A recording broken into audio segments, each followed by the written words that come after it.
Opinion removal of encroachments is must for urban revival. On June 11, the Delhi Development Authority DDA carried out a demolition drive at Bhumian Camp in the Kaukagi area of Delhi, acting on directions from the Delhi High Court.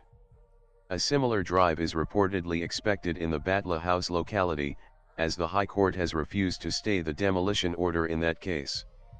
Predictably, the news of bulldozers arriving at residential colonies has evoked a strong emotional response from various quarters. After all, watching people lose their homes, no matter how modest, can be deeply distressing.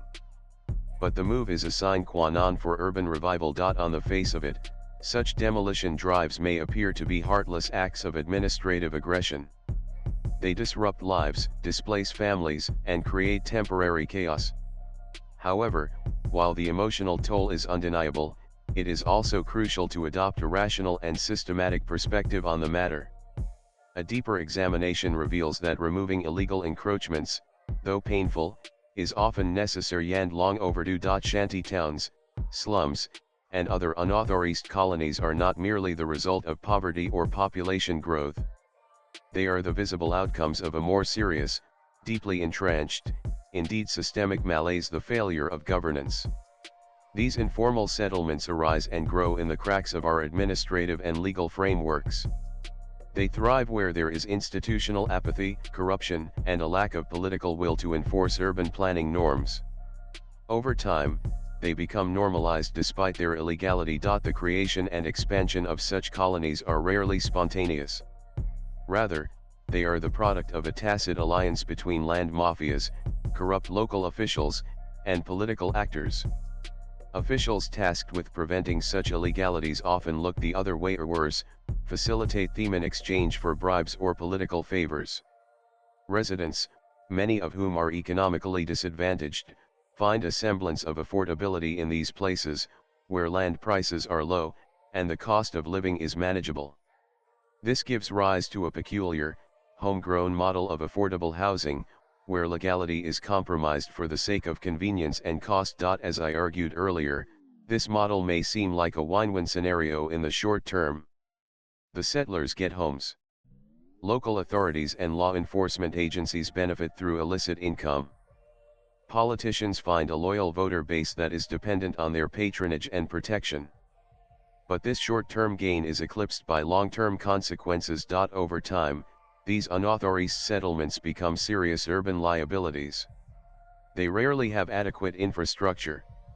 Access to clean drinking water is inconsistent, and often reliant on illegal connections.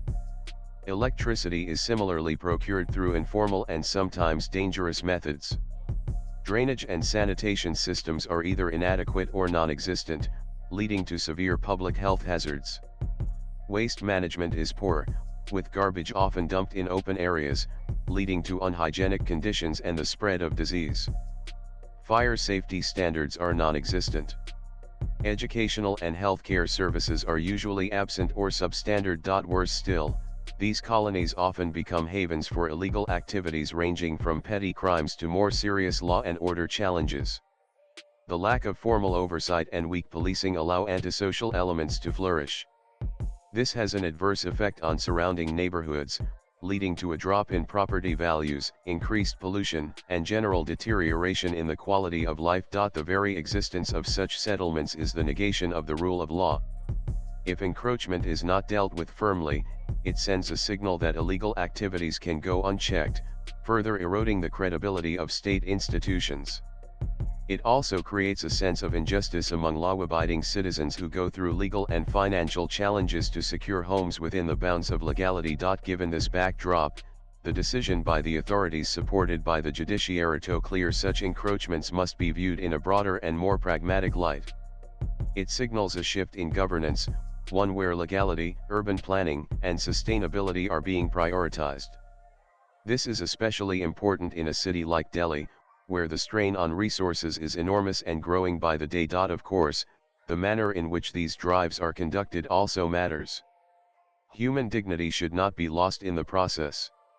Where possible, advance notice must be given, and rehabilitation plans must be in place for those eligible for government assistance. But those who criticize these drives must also answer difficult questions. Should illegal settlements continue to exist indefinitely simply because people are poor? Is it sustainable to allow encroachments on public land in the name of compassion? Do we not owe future generations a more livable, better planned urban environment? Ultimately, the solution to this recurring problem lies not just in demolitions, but in systemic reform.